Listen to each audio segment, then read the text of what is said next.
कैसे हैं आप?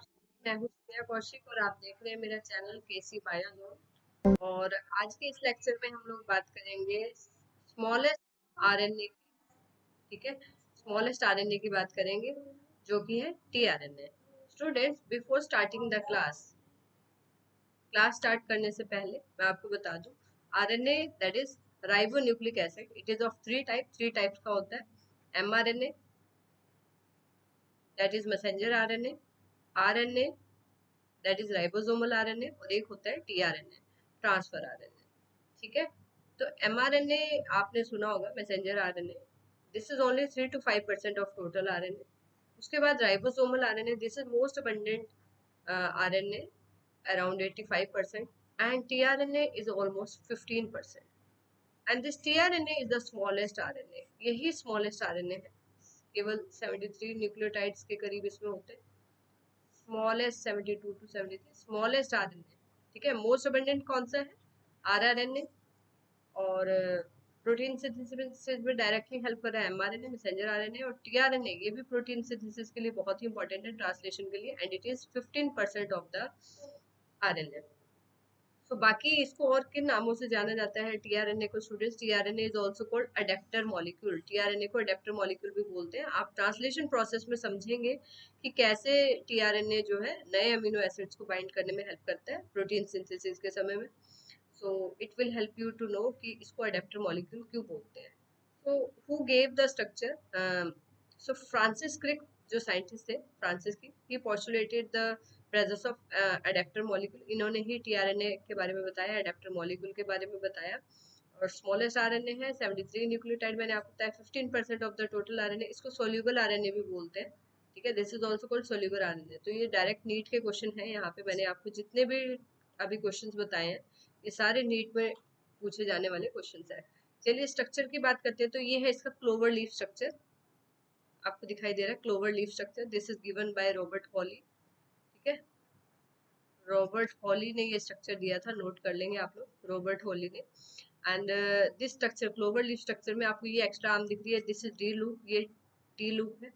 और ये है एंटी कोडोन लूप, जो कि कॉम्प्लीमेंट्री होता है कोडोन के। कोडोन होते हैं एमआरएनए के अंदर, मैसेंजर आरएनए के अंदर 3 लेटर्स के कोडोन होते हैं, और उसी का अपोजिट यहाँ पर है एंटी कोडोन। ठीक है, तो कॉम्प्लीमेंट्री है।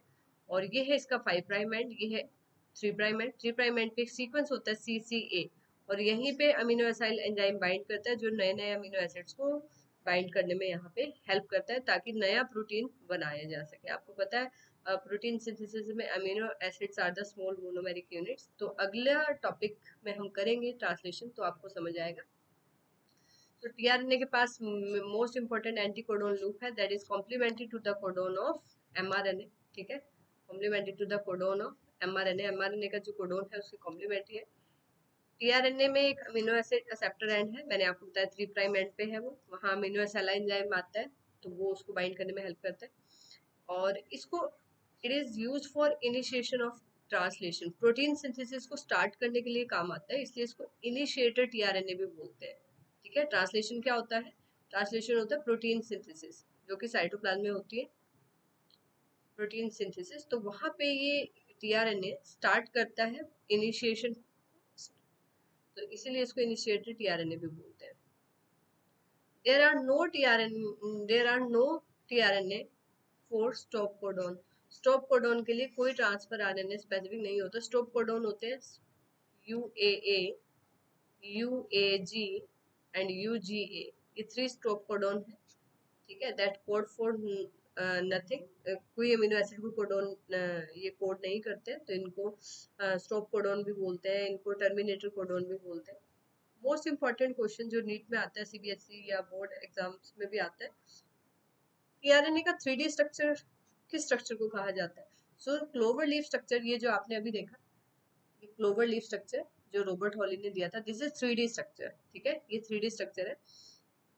और अगर हम बात करें 2D स्ट्रक्चर की, ठीक है, 2D स्ट्रक्चर की बात करें, so that is inverted L, inverted L कुछ इस तरीके से। ठीक है, इन्वर्टेड एल जैसा स्ट्रक्चर है।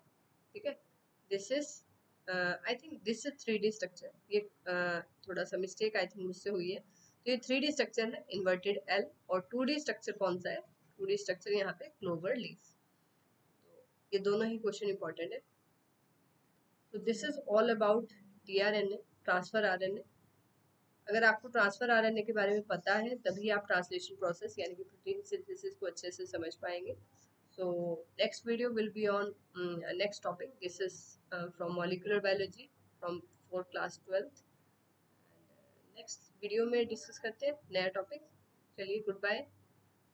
Don't forget to hit the like button and do share it with your friends. Bye bye.